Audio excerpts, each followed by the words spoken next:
Okay, well, yes. Welcome. Yes, I love all these toys. This again is a new toy. Oh no, I use this in What's the Point? So I have somewhat experience, but the new trick this time is going to be a side by side video. I was going to get fancy and turn the camera 90 degrees, but I see how I can do what I want in other ways. So let me continue. And hopefully on the left here will be, my population survey. Maybe I should keep that lower. Yeah, let me leave it right about there. Yeah. Which is composed of four major points. And that's what is the origin of this population opinion survey? That is what started this survey, which you're going to find out. And what you should know before we take this survey, because I'm going to conduct this survey in bullet number 3, and that is the survey itself. And then with that, we'll have some concluding remarks. So with that, this being fresh in my mind, let me go. Oh, and I wanted to go to this mode of operation too here, so I get very cool.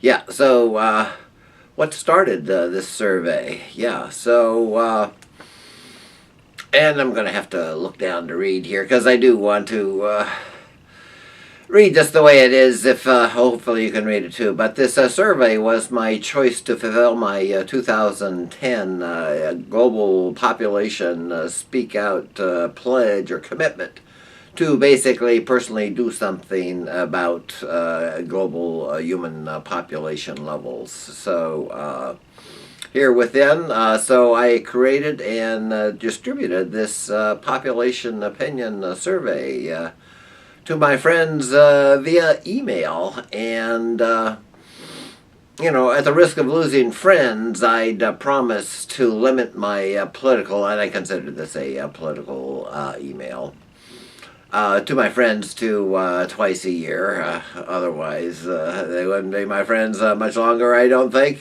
especially with my strong opinions. And what I did as an incentive for them to participate. Oh, what did I do here? Yeah, get that back. Okay, yeah. Was to summarize their responses anonymously, then distribute the results back among those who participated. And lo and behold, guess what? I didn't have any participants at all. Maybe it wasn't surprising once you see the questions. So, continuing on here, I'm going to give it a second chance, but this time you're going to hear the questions orally by me reading each, and they're not questions anymore, they're statements, so you basically will either agree or disagree. So with that, and I found it best not to close these back up, so I'm just going to keep on opening this stuff up.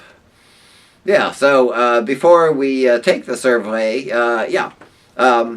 what I'll do is I'll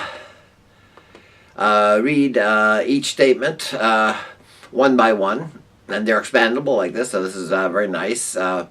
And listen carefully to the exact wording of each statement, because you have to be precise here and critical. And I do want to caution you that an extremely polarized point of view is often taken on many of the statements. And then after we read it, we'll ponder the statement for New York second, and then I'll come forth without being asked Oh no, then you decide whether you agree or disagree with the statement, and then I tell you without being asked whether I agree or disagree, and then why that is true. And again, before we continue, remember this Greek principle of the excluded center. I like this very much, and that is. In this opinion poll, you have to choose between two extremes. You either agree or disagree. You can't fall somewhere in between. And whereas the real truth is usually found somewhere in between. So with that, as we proceed, just sort of tally or count your the times you disagree with me. I'll be pretty predictable what I'm going to choose. And when you tally your score, here I have a chart here for you to follow. So as we go along, if you continue in total agreement, hey, we're both in nirvana. And if you disagree with me, well, maybe one time I'll let you by. Yeah, but then two, if you disagree with me twice, then I would say you're pretty much in denial. And three, you're not only in the river of denial, you're floating down the river of denial. And four, now you're shooting down the rapids of the river of no return. There was a river. Oh, the river of no return, no return, no return.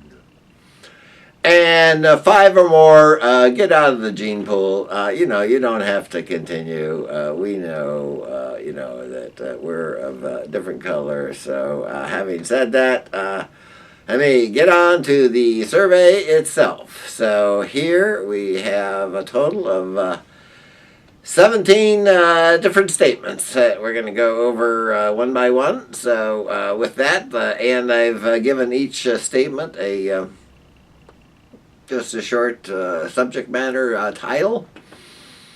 And the first one is called The Plague. Okay, and what this says, yes, is, I should have, this should have been closed here. Should have been like this. So here I say the Black Plague was caused by, and now I open it up, germs, lo and behold. And here's the name of the little suckers. I got that from Wikipedia, as you can see. But actually, I knew them as pneumonic plague and bubonic plague. In fact, I wanted a 56 powder blue Chevy with, the name on the side, bubonic plague, with tuck and roll upholstery from Tijuana. All the coolest stuff. Anyway. So germs that evolved in a new environmental niche created by animal husbandry methods practiced by humans in China. In other words, take maybe a pig and a fowl and mix them together with little humans in very close quarters, and you come up with new opportunities that. Let new bacteria evolve. Anyway, these germs then spread from China on human trade routes on the bodies of rats to Europe. So they were able to take advantage of these migration paths, and then the plague then spread to Europe.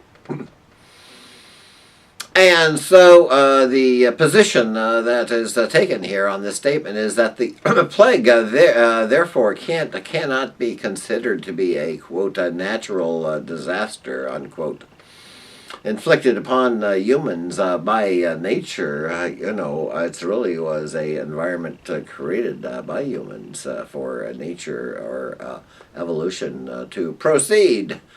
So it was really then the plague was one of many unintended consequences. Certainly, we didn't anticipate this, created by the new niches, as I've said before, of opportunity created by high concentrations of humans living in unsanitary cities. So the trade routes simply became the vectors of opportunity for these rats and germs to exploit this new territory. So essentially, you're asked to see whether you agree or disagree with the fact whether that was a natural disaster or not. Well, I give a rather lengthy response here. But I get rather redundant as we go by, so I can almost start numbering these suckers. So, Dole, yeah, of course I agree. Which word didn't you understand? Watch the History Channel. This is why I choose this as one of the questions. It was excellent to our program. And I might say that, humans went across the board trying to find different victims to blame for this plague. And first it was self-flagellation, but basically the Catholic Church collapsed and wouldn't no longer bless the dead. They didn't want to touch them, and the Pope left Dodge there and lived in a remote outpost surrounded by bonfires to protect him with limited access to anyone. And wouldn't you know it, eventually the Jews got blame for being the cause of the plague. And in fact, that's how so many Jews ended up in Poland, was because they were less persecuted in Poland than they were in other southern areas of Europe. And if we just sort of generalize away from the plague, humans, as any species, really, there's a reason for their migration, and it's not that they're leaving the land of plenty. There might be some, exploration involved with migration, as with maybe Columbus. But, there's a reason for migration. That's just the, outward pressure of constant growth. And, when you call somebody or something lucky, it's usually when preparation meets an opportunity. And if I might point to some of the dark sides of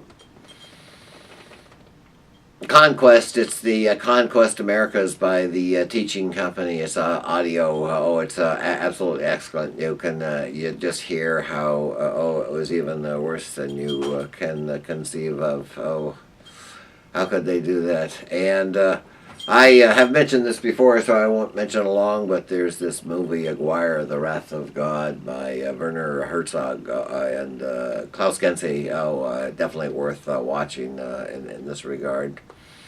And I might mention, where did we go here? I moved to Hawaii. I didn't mean to do that. Anyway, I'll just leave it that way. Hawaii, is basically a case, too, of where this Committee of Safety, which was a bunch of missionaries turned businessmen, and they were concerned about the royalty, restraining their trade. And when the princess there came out with stronger rules, they had a coup. And when the princess asked, for the president to intervene, he came and annexed Hawaii. So that's how we came across Hawaii. I mean, it's nothing. We got Pearl Harbor. I mean, he would have to have fought Americans. I mean, you can see where it's coming from. But hey, yeah, we needed to protect Hawaii. Maybe there's some truth to that too. And sometimes as in nature, there are super winners, as ourselves, and that's why I bring this up, because super winners disrupt the balance of nature by their very success, having no competition. As we see with other species when we kill out the predators. The deer, or we call a constant problem. There's not a balance anymore, and we no need to talk about all of the things that have gone wrong in Australia. But essentially, the super winners eliminate the sustainability of diversity by overwhelming diversity with monocultures. And this one just got moved. And monocultures, as I say, breed opportunity for evolution to take place and evolve new species. So we're just how did I get there? I forgot my topic. The plague. Oh yeah. Okay. So those are all my reasons for the plague. Okay. Now let's get. I got the bell on my cat there. I meant to take it off. Okay. Here we go. Okay. Next one. Flower children of the earth unite. Okay. So yeah. So. And here I can't forget if there's something to open. If humans had replaced competition and violence in the past with cooperation and peace. I have a lot here. Glad I didn't miss that. Just as the Maya and Eastern Islander civilizations, we humans would have overpopulated and overexploited Earth's finite resources to exhaustion at an much earlier point in time than we have currently done. We had to sort of wait for oil to do it today. And this is just a repeat of Ricardo and Malthus's ironclad laws of population and wages, which essentially say population's potential is able to expand exponentially, whereas agriculture can only expand arithmetically. So it's just a situation waiting to happen. Technological development in such fast population growth would have eclipsed. Population growth would have eclipsed. What if I get my cat's bell?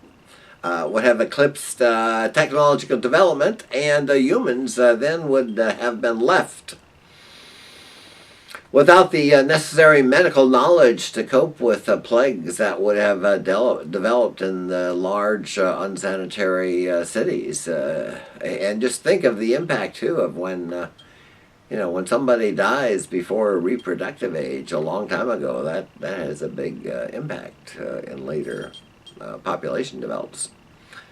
Maybe if there isn't opportunity, but if there is opportunity, it certainly wouldn't. Okay, and this doesn't open. Yeah, the plague would have occurred much earlier in time. I think I said that human history would have been significantly altered, if not extinguished, before human knowledge was allowed to accumulate. So, to summarize that all, I go back to my favorite: the road to hell is paved with good intentions. So, if you can see where I've gone with this. See whether you in fact agree or not, because here we go. I'm going to give you my 2 cents for free. Duh, of course. Yeah, there wouldn't be any war. I mean, that would be a great thing, but that would just be adding fire to the flames of the plague much sooner. Along with intervening famines, so you still have the other two as a problem. So let us continue. 3. The cavalry to the rescue. This is one of my favorites. Okay, so we're in this fix here, and we need the cavalry. So here in today's news flash. Okay, what's going on here? So we got lots to tell you. Well, the technology to produce cheap carbon-free fusion energy was given to humans today as a gift of peace by the AOSA, SC, the Association of Outer Space Critters. Yes, fusion energy, the energy of the sun, for free. So now, just envision this Boku energy. Oh, I've got to follow here. Yeah, so got that. Yeah, so now Boku, that means a lot, of new green energy jobs for humans are immediately created to go cold turkey off not only fossil fuels, but all other energy sources too, while saving the earth from global warming. Oh my God, yeah. And that stuff's so free, it's not even worth charging for. So here we have just this, oh, thank you, Excelsior. God bless the AOSC and technology. Happy days have returned to Earth forever. End of story.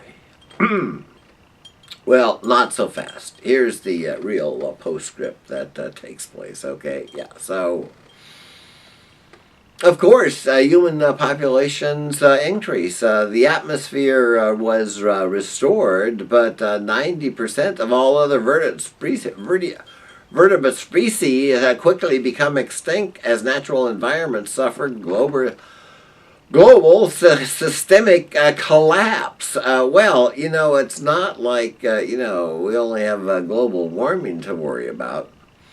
New germs quickly leading to a sixth major extinction event on Earth, really originated by us.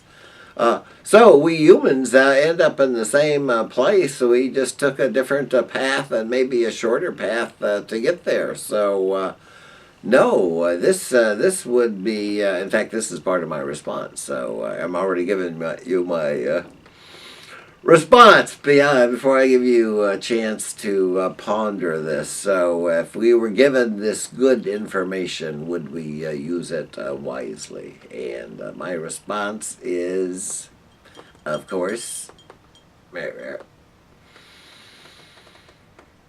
Of course, I agree that this would all happen. Yeah, global warming isn't our singular, symptom of human overpopulation. We, any way you look at it, we sit in an inverted pyramid. So now we're the biggest part, but we should be. No, it should be bacteria down there, but no, we're down there trying to sit on top of all this that is collapsing below us. So, I'm just repeating the same old stuff here, but nobody seems to listen. But this is what I want to talk about. So I've spent all this time preparing this, and nobody responded, and I think you can see why. So. Pollution-free, cheap fusion power would just empower humans to grow into their next larger level of disaster. Yes, so that's the way I feel, okay? And this very 60s feeling that didn't last very long is All You Need Is Love here. I think it was the Beatles, wasn't it? And here it says, all humans must, or at least should, assist in providing education in a safe, healthy, and productive environment to all other humans in need. So that's a pretty straightforward, simple statement, and give you a chance to see whether you agree or disagree. And so my response is, let's see, I disagree. Oh, what a surprise here. And this is compassion now, and believe me, I don't lack compassion. For the earth must trump individual human compassion to follow what is said there would be only feeding the flames towards a quicker demise. So there must be some intelligence in anticipating the path that we take. So any aid that would be provided, and I'm not saying there shouldn't, but it would have to be linked unconditionally to sustainability to reach that goal. And from that, I can only say bad karma grows from an overpopulated world. So that's my opinion. I hope you're still with me here. Well, let's see. Well, If you're at 5 now, you pretty much reached the limit here.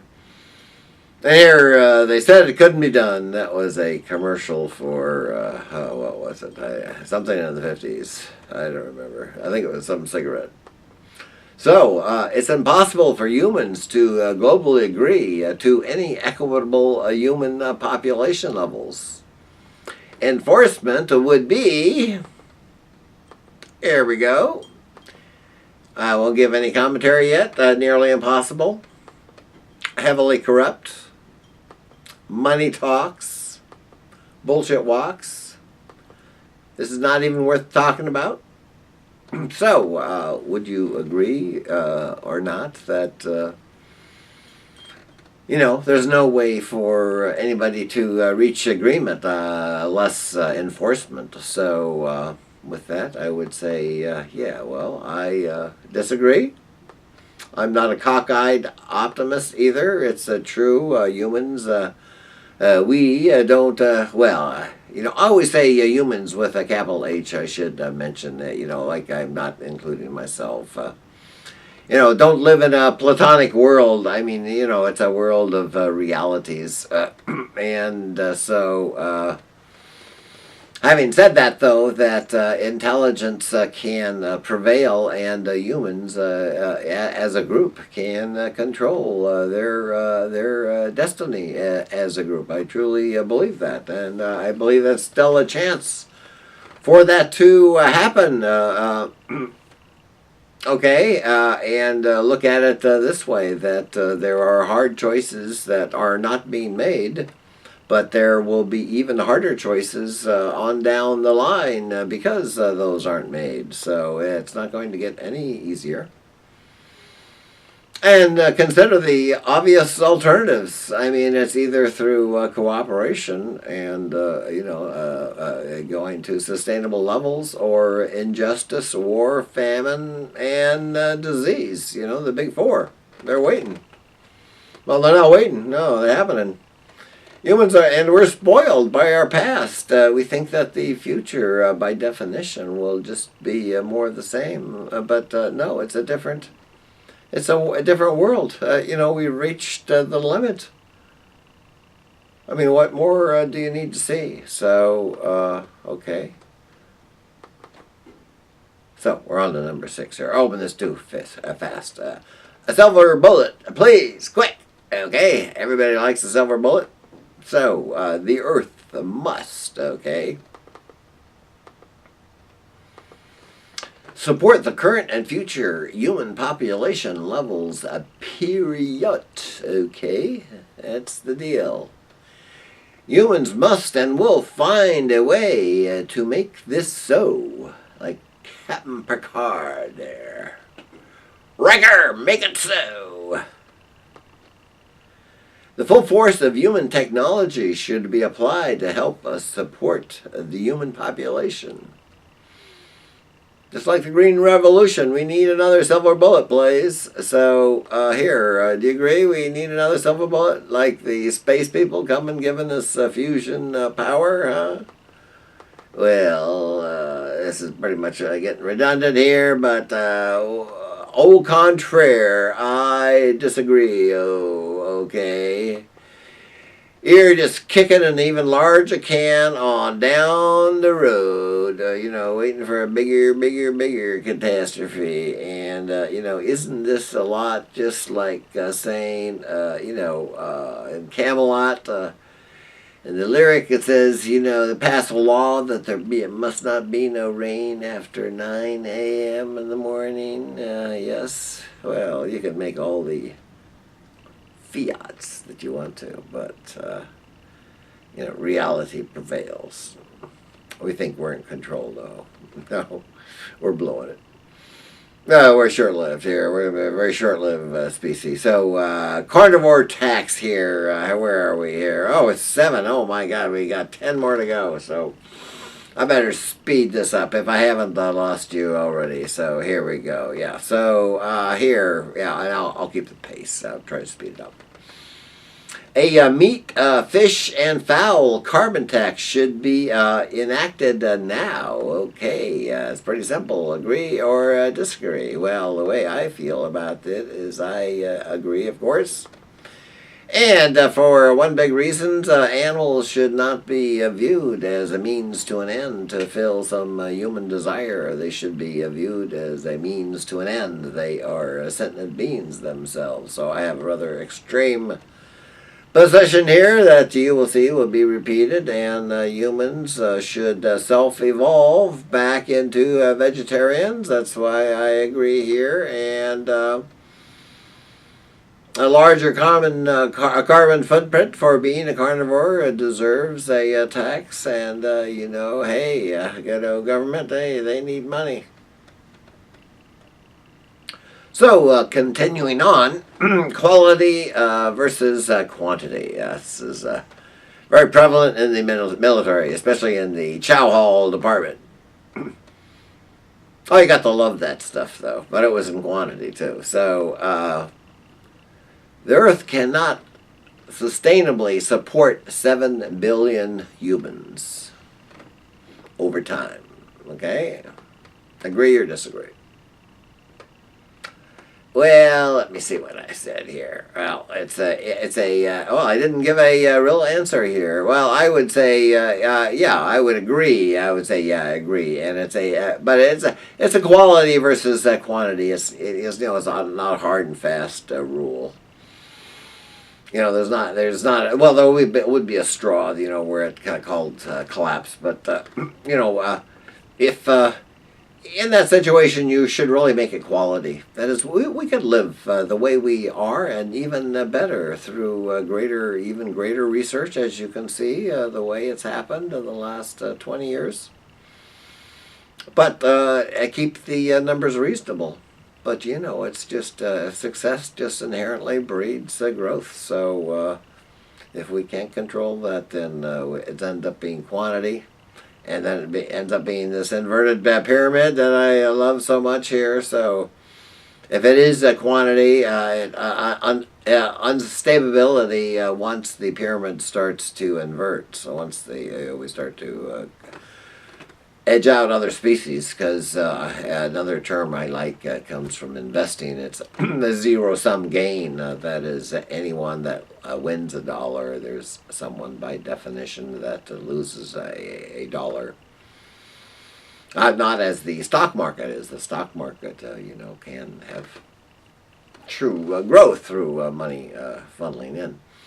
But back to the point here, fossil fuels temporarily, upset this balance here that we had, and along with, that was really a consequence. Fossil fuels a consequence of our success and our ability to accumulate knowledge, and but evolution will bring it back into balance, because it doesn't like inverted pyramids. So let's go on.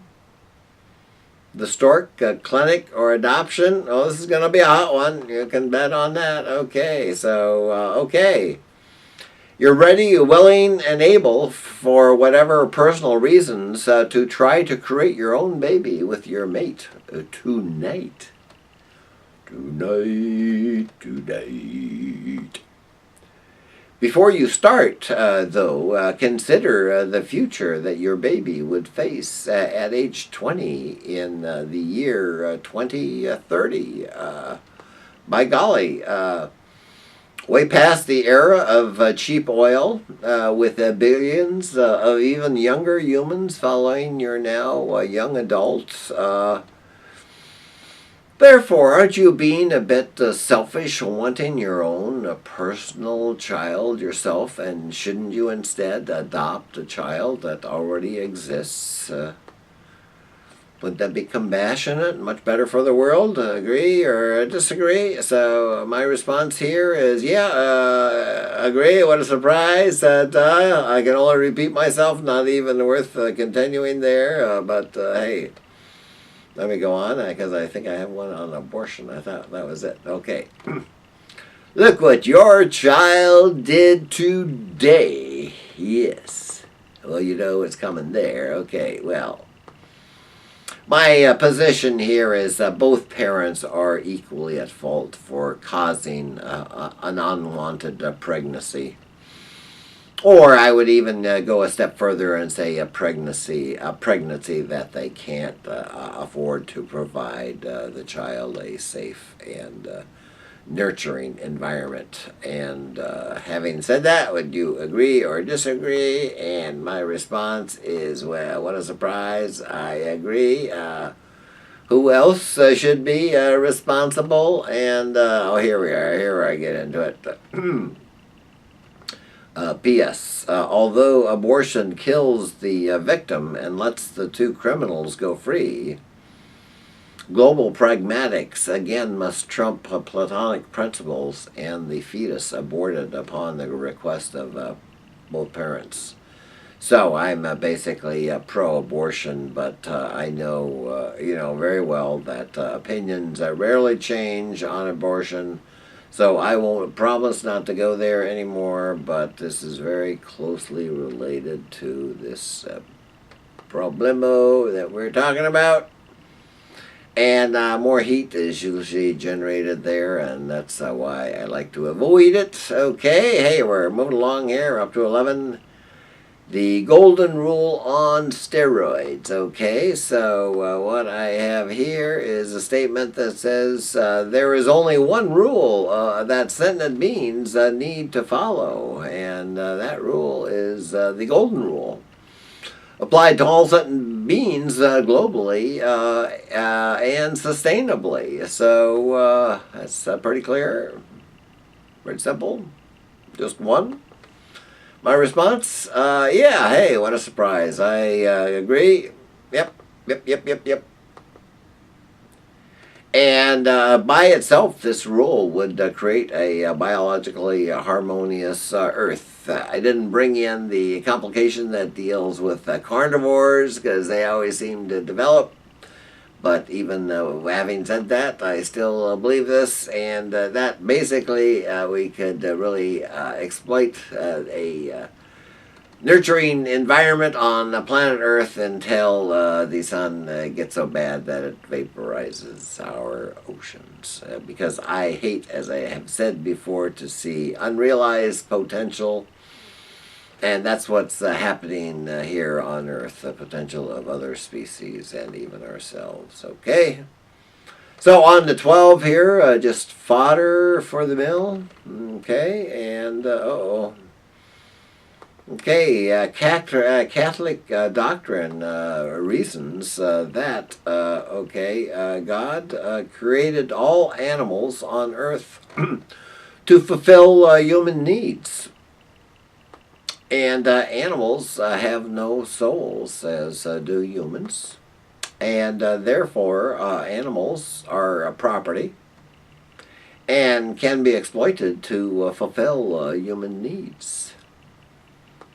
So, do you agree or disagree with that? Here, we're back on animals, and I'll make this brief. Yeah, I disagree. I think it's very arrogant of man to think... especially considering many close primates that we have, that that the matter is man is the measure of all things. We used to think ourselves as the center of the universe, but we've since been demoted down to the middle of nowhere out in Oblivionville, Balucaville. Okay, 13 by federal law. See what we got here.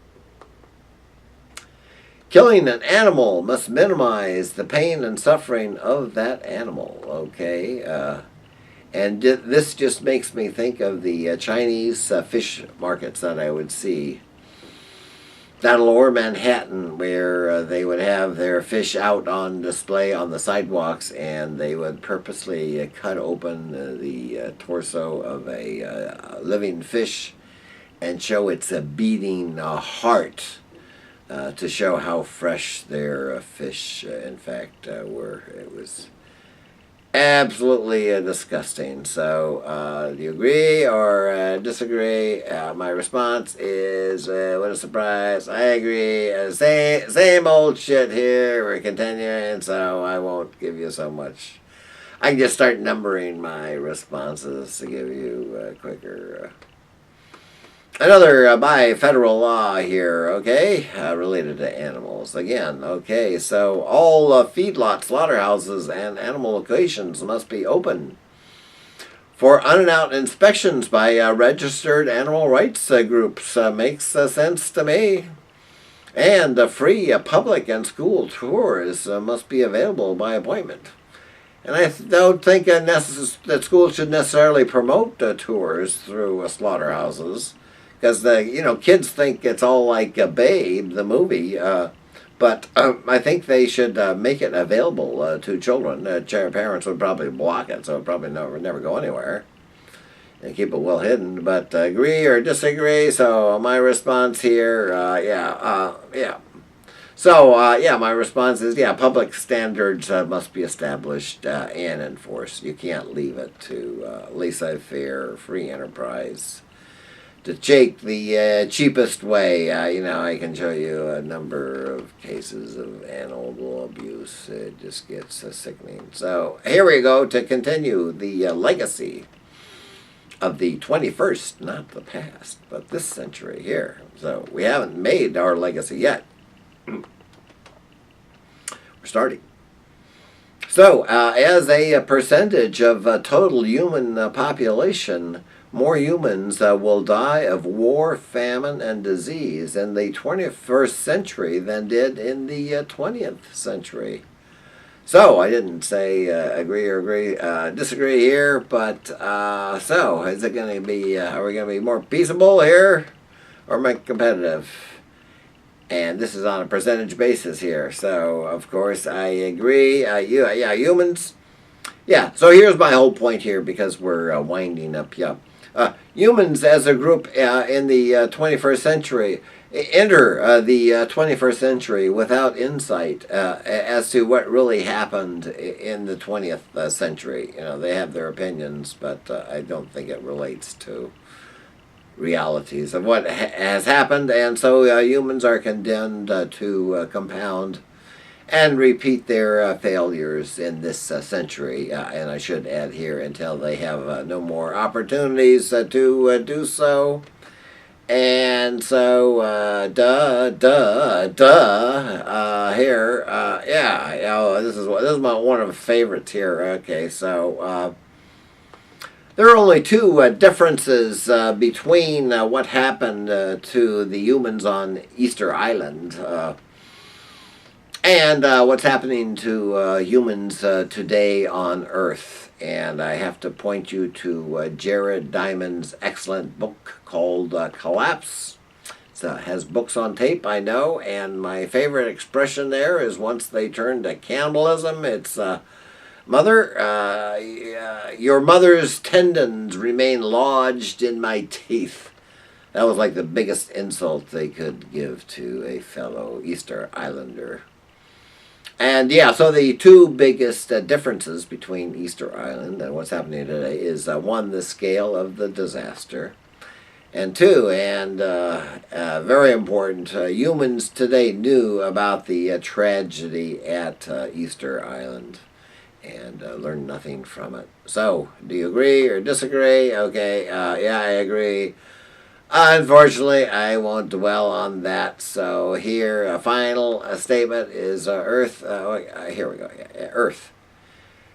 As a petri dish, so the only difference between bacteria in a petri dish, malignant tumors within an animal, and cities on the Earth is the time it takes to kill their respective hosts. So, would you agree or disagree with that? And my response is, agree. Again, unfortunately, I agree.